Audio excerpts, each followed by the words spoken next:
नमस्कार दोस्तों, मैं आर कुमार सैनी, वैदिक एंड केपी एस्ट्रोलॉजर हाजिर हूँ। मैं आज ज्योतिष सिखाने के लिए नया वीडियो लेके, जिसके अंदर आज अपन चर्चा करेंगे लव मैरिज के बारे में कि लव मैरिज के बारे में कैसे देखें, किस भाव से देखना चाहिए और किस प्रकार लव मैरिज का योग बनता है।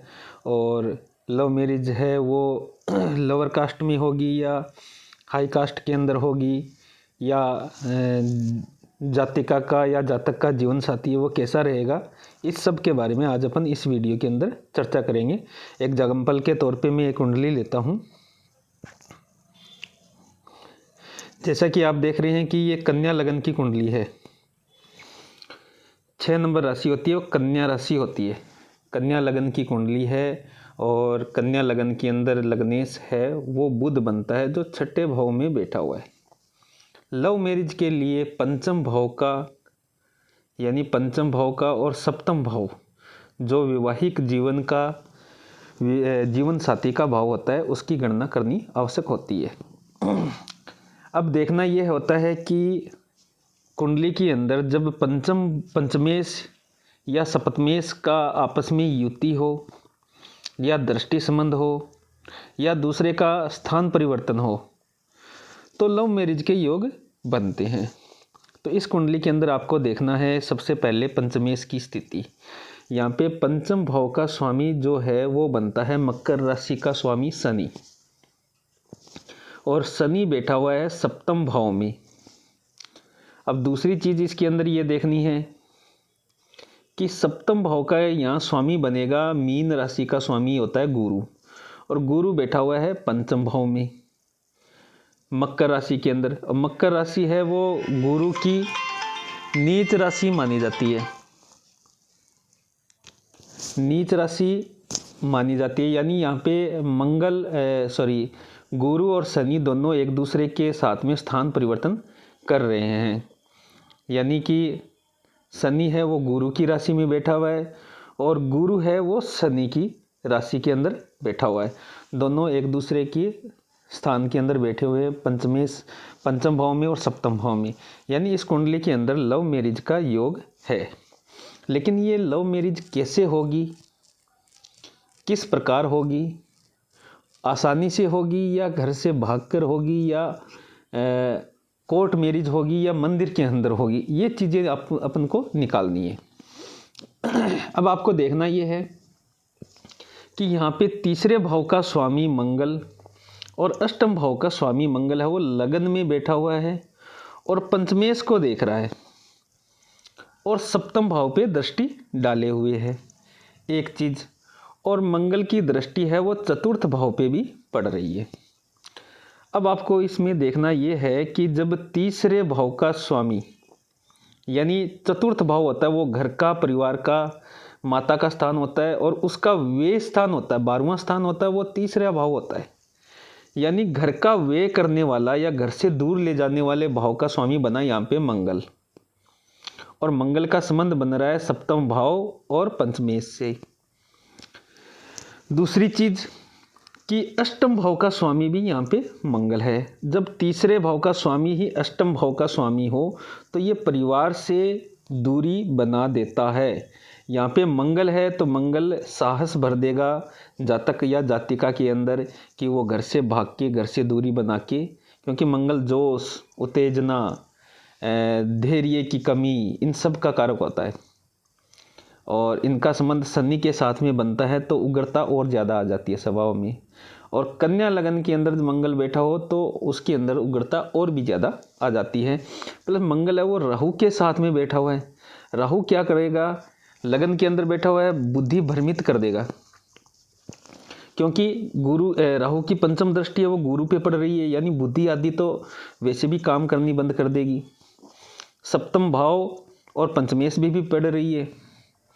यानी निश्चित तौर पे यहाँ पे राहु ने मंगल को, शनि को और गुरु को, तीनों को पीड़ित किए हुए है, तीनों के साथ में संबंध बना रहा है। तो निश्चित तौर पे राहु यहाँ पे मति भ्रम या बुद्धि भ्रम वाली स्थिति उत्पन्न करेगा। और मंगल है यहाँ पे 3 और 8 का स्वामी होकर लगन में बैठने के कारण घर से दूरी भागने का या उससे संबंधित साहस पैदा कर देगा। और जातक या जातिका है वो ऐसा मति भ्रम होने के कारण या आँखों पे या उसकी सोच समझ पे पर्दा डलने के कारण घर से भाग के लव मैरिज करने की या प्रेम विवाह करने की स्थिति के अंदर आ जाएंगे। तो अब आपको देखना है ये कि महादशा किसकी चल रही है और अंतर्दशा किसकी चल रही है, कब ये इवेंट घटित होगा, ये अपन को देखना है।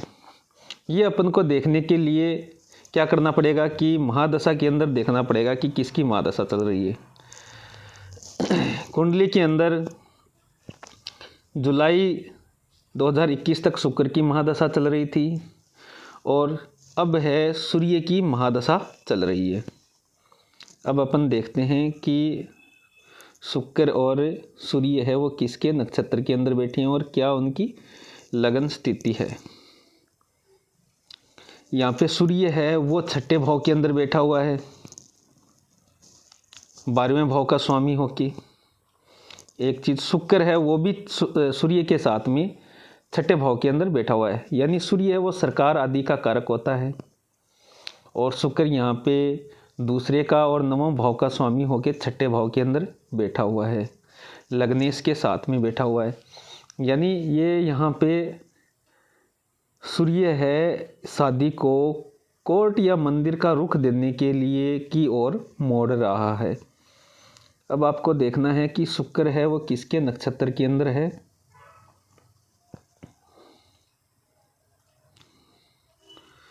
शुक्र यहाँ पे जिसकी जुलाई 2021 तक महादशा चल रही थी वो राहु के नक्षत्र में बैठा हुआ है और राहु का संबंध है वो मंगल से भी है, शनि से भी है और गुरु से भी है।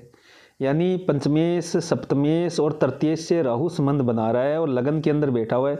शुक्र की महादशा में जातिका का प्रेम प्रसंग हुआ है निश्चित तौर पे और जातिका का मति भ्रम हुआ है निश्चित तौर पे। अब आपको देखना है कि सूर्य क्या रंग दिखाएगा। सूर्य की महादशा चल रही है, सूर्य भी यहाँ पे राहु के नक्षत्र के अंदर बैठा हुआ है और मंगल के उपनक्षत्र के अंदर बैठा हुआ है। मंगल यहाँ पे घर से दूर ले जाने की कंडीशन के अंदर है, साहस की कमी कर देगा, साहस भर देगा, धैर्य की कमी कर देगा। जातिका है जल्दबाजी में निर्णय लेगा, ये तो कन्फर्म है। दूसरी चीज़ राहु के नक्षत्र के अंदर बैठा हुआ है, राहु है वो पंचमेश, सप्तमेश और मंगल तीनों से कनेक्ट है। तीनों से कनेक्ट होके वो लगन के अंदर बैठा हुआ है और सूर्य का नक्षत्र स्वामी बनने के कारण जातक या जातिका है वो सूर्य की महादशा में प्रेम के अंदर मति भ्रम होने के कारण घर से भागकर शादी करेगी। तो ये तो थी कुंडली के अंदर प्रेम विवाह और प्रेम में पड़ के घर से भागने की स्थिति उत्पन्न करना। जातक है, जातिका है वो चतुर्थ भाव से दूरी बनाएंगे यानी घर से दूर भागेंगे। तीसरा भाव है वो छोटी यात्राओं का भी है। 3 का संबंध जब अष्टम के साथ में भी हो तो घर से परमानेंटली दूरी बन जाती है। तो लगन के अंदर बैठ गया मंगल तीसरे का और अष्टम का स्वामी होके। मंगल की दृष्टि है वो सप्तम भाव पे और पंचमेश पे पड़ रही है, यानी प्रेम के कारण है वो ऐसी स्थिति उत्पन्न होगी। राहु है वो लगन के अंदर बैठा हुआ है मंगल के साथ में, तो दिमाग के अंदर उग्रता भर देगा, मति भ्रम कर देगा। और पंचमेश गुरु के साथ में संबंध बन रहा है, शनि के साथ में दृष्टि संबंध बन रहा है। तो ये संबंध बनने के कारण राहु यहाँ पे मेन रोल निभाएगा प्रेम विवाह करवाने की, और वो भी घर से भागकर, क्योंकि ये तृतीय से, पंचमेश से और सप्तमेश तीनों से संबंध बना रहा है, तीनों को ही पीड़ित कर रहा है। और महादशा स्वामी पहले शुक्र की थे, उसका भी नक्षत्र स्वामी राहु बन गया, और अब सूर्य की महादशा चल रही है, उसका भी नक्षत्र स्वामी राहु बन गया। तो ये स्थिति उत्पन्न होने के कारण जातक या जातिका है घर से भागकर शादी करेंगे, ये निश्चित है सूर्य की महादशा के अंदर। तो आपको ये एग्जाम्पल के तौर पे कुंडली या ज्योतिष विवरण या ज्योतिष का जो मैंने आपको योग के बारे में, प्रेम विवाह के योग के बारे में बताया है, ज़रूर पसंद आया हुआ होगा और बहुत कुछ सीखने को भी मिला होगा आपको। आशा करता हूँ कि आप मेरे से जुड़ेंगे, चैनल को सब्सक्राइब करेंगे और ज्योतिष का मार्गदर्शन भी लेते रहेंगे और ज्योतिष सीखते भी रहेंगे। और आपको अगर ये वीडियो पसंद आया है तो ज़रूर आप अपने जानकार लोगों को भेज सकते हैं, उनको चैनल सब्सक्राइब करवा सकते हैं। और किसी को अगर अपनी पर्सनल कुंडली फलित करवानी है, उसके अंदर योग आदि के बारे में जानना है, तो मेरे दिए हुए नंबर पे वो कॉल कर सकते हैं। वीडियो के अंदर मेरा नंबर भी दिया हुआ है, वहाँ से वो नंबर लेके व्हाट्सएप या कॉल करके और शुल्क जमा करवा के अपनी कुंडली दिखवा सकते हैं। बहुत बहुत धन्यवाद।